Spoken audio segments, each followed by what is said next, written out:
Alright, hey everyone, how are you guys doing? So guys, अगर आपका भी सपना है डीयू से एलएलबी करने का तो ये वीडियो आपके लिए। हम हर एक चीज को डिस्कस कर रहे होंगे इस वीडियो के अंदर कि डीयू से एलएलबी करने के लिए क्या एलिजिबिलिटी क्राइटेरिया है, किस तरीके का पेपर आता है, क्या इंपॉर्टेंट डेट्स होते हैं और खास करके कि भैया सेफ स्कोर क्या रहता है पेपर के अंदर, कितना स्कोर करना पड़ता है ताकि हम डीयू के अंदर एडमिशन ले सके। तो इस वीडियो को एंड तक जरूर देखना, अपने दोस्तों के साथ शेयर कर देना एंड शुरू करते हैं इस वीडियो को। Hi guys, my name is Atul Singh, welcome to this beautiful platform of yours, law entrance exam by 24/7।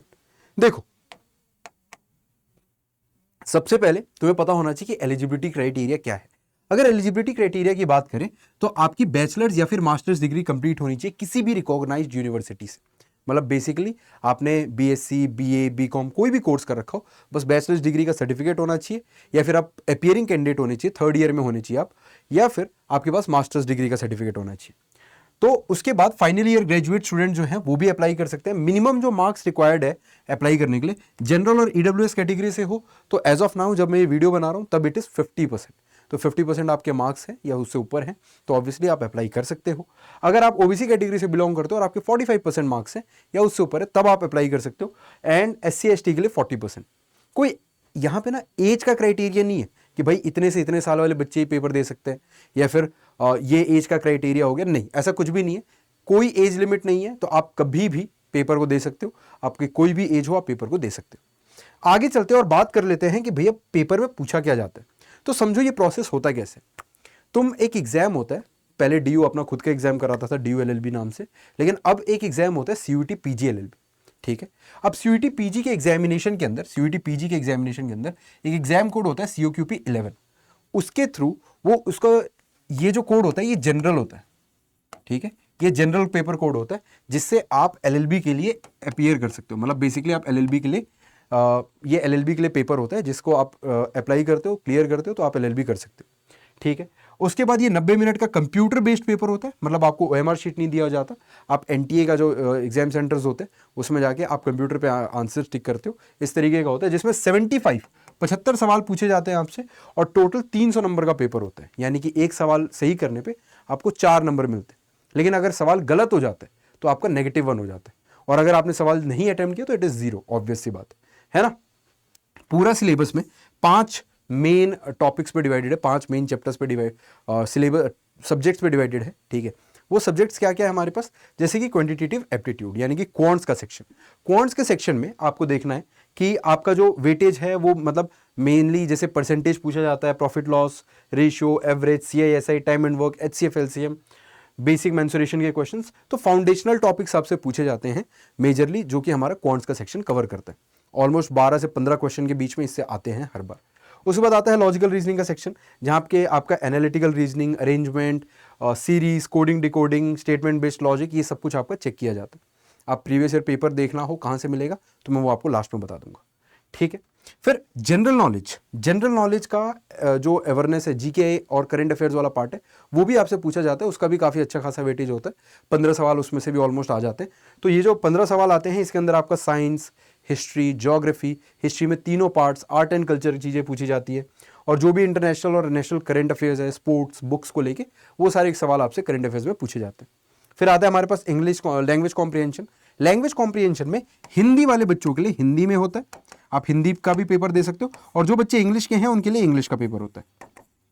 तो आपके पास 2 अलग अलग सब्जेक्ट हैं, आप दोनों में से कोई भी पेपर आप दे सकते हो किसी भी तरीके में। आप पेपर, और पूरे पेपर को भी आप हिंदी में भी अटेम्प्ट कर सकते हो या फिर चाहो तो आप इंग्लिश में भी अटेम्प्ट कर सकते हो, है ना। तो यहाँ पे आपके पास 2 होते हैं, इंग्लिश या फिर हिंदी, आप किसी को भी दे सकते हो। और उसके बाद आता है कंप्यूटर के बेसिक्स।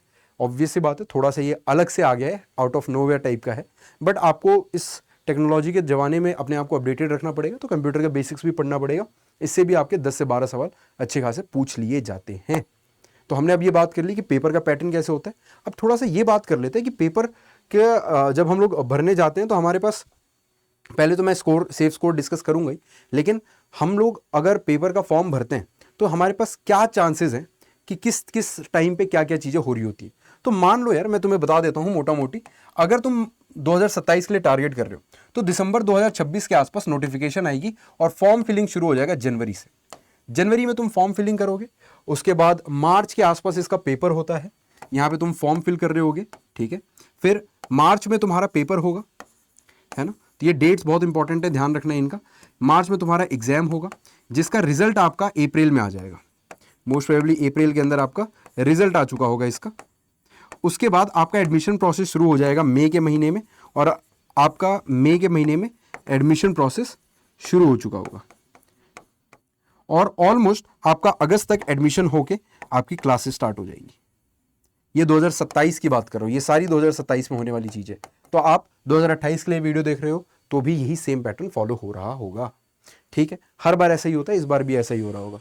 उसके बाद आगे बात करें तो सीयूटी पीजी का जो कट ऑफ का स्कोर है वो कितना रहता है भैया, तो वो कट ऑफ का स्कोर, हालांकि ये सीयूटी पीजी का अभी जस्ट थोड़े टाइम पहले first round of cut off का रिजल्ट आया है, तो मैं एकदम लेटेस्ट कट ऑफ बता रहा हूं तुम्हें।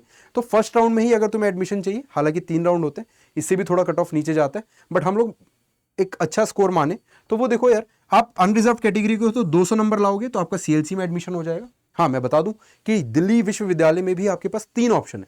सबसे ऊपर सीएलसी है, फिर बच्चे अपनी मर्जी से रख सकते हैं, LC1 है, LC2 है, आप जो भी आपको पसंद हो, लेकिन ऐसे सबसे पुराना जो है, सबसे अच्छा जो है, उसको सीएलसी को ही माना जाता है। LC1 LC2 ऑलमोस्ट बराबर ही है, ठीक है।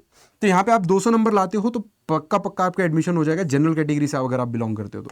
ईडब्ल्यूएस के लिए 178, ओबीसी के लिए 168, एससी के लिए 151 और एसटी के लिए 108। LC1 और LC2 का भी कट ऑफ है, और ये तीनों ही DU के कॉलेज है, तीनों ही बहुत अच्छे कॉलेज है, बहुत अच्छा अपॉर्चुनिटी रहेगा अगर आप यहाँ से अपना LLB का कोर्स परस्यू करके खत्म करते हैं तो।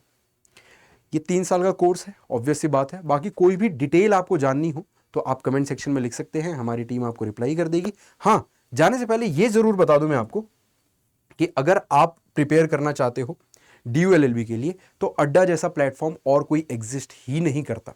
अब मैं इतना कॉन्फिडेंस से कैसे बोल सकता हूँ, क्योंकि अड्डा ने 2025 का जो ऑल इंडिया रैंक 1 था 2025 का, शुभ भट्ट, वो भी अड्डा से एफिलिएटेड थे। 2026 all India rank 1 Archita Grover, वो भी अड्डा से एफिलिएटेड है। तो हर बार कंसिस्टेंटली हमने ऑल इंडिया रैंक 1, 5, 9 ऐसे करके रैंक्स दिए हैं।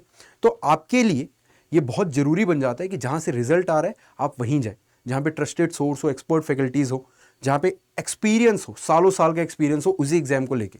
तो आप इस एग्जाम को लेके बिल्कुल अड्डा 247 पे ट्रस्ट कर सकते हो। अड्डा 247 की वेबसाइट पे जाओ, ऑल कोर्सेज में जाके UGN PG एंट्रेंस एग्जाम पे जाना, और यहीं पे तुम्हें शो करेगा law entrance exam. Law entrance पे क्लिक करोगे तो यहाँ दिखेगा CUET PG LLB, है ना। CUET PG LLB पे क्लिक करोगे तो यूल बी एबल टू सी, बहुत सारे बैचेस आते रहते हैं, आप बैचेस के अंदर एनरोल कर सकते हो। कोड यूज कर सकते हो आप लोग, कोड है मेरा अतुल40। आप ये कोड यूज करोगे तो आपको मैक्सिमम डिस्काउंट मिलेगा। मैक्सिमम डिस्काउंट के लिए आप अतुल40 कोड यूज कर लो। कुछ बच्चे सोच रहे होंगे कि ये महापैक क्या होता है, ये तो बैच है, समझ में आता है, ठीक है। ये महापैक क्या होता है, तो महापैक बेसिकली एक ऐसा पैक है जहां पे आप एक बार पे करते हो और आपको 1 साल के लिए, मतलब अगले पेपर तक के लिए, आपके जितने भी बैचेस आ रहे होंगे, जितने भी बैचेस आ चुके होंगे और जितने भी बैचेस चल रहे होंगे, सबका एक्सेस मिल जाएगा। आप जिस बैच से, जिस फैकल्टी से जो पढ़ना चाहते हो आप वो पढ़ सकते हो। तो एक तरीके से ये ऑल इन वन पैकेज अगर आपको लेना है तो महापैक आपके लिए बेस्ट रहेगा।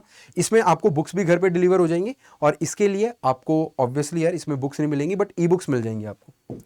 एक और अच्छी बात बता देता हूँ, अगर आप इसके अंदर देखोगे बहुत सारी video lectures, e books, mock test खूब सारे हैं आपके, ठीक है। बाकी इस नंबर पर आप कॉल करके काउंसलर से बात कर सकते हो। अगर मेरे से बात करनी है तो आप नीचे दिए गए गूगल फॉर्म को भर सकते हो, उस गूगल फॉर्म से आप मेरे से डायरेक्टली कनेक्ट हो सकते हो। So that's all for this video. बाकी कोई डाउट हो तो आप सभी कमेंट में बता सकते हो। यहाँ पे आपको PYQs मिल जाएंगे, तो PYQs आप लोग यहाँ से डाउनलोड करो। ये मेरा मेल ID है, अगर मेरे से डायरेक्टली कनेक्ट करना है तो atul.singh@adda247.com। So that's all for this video.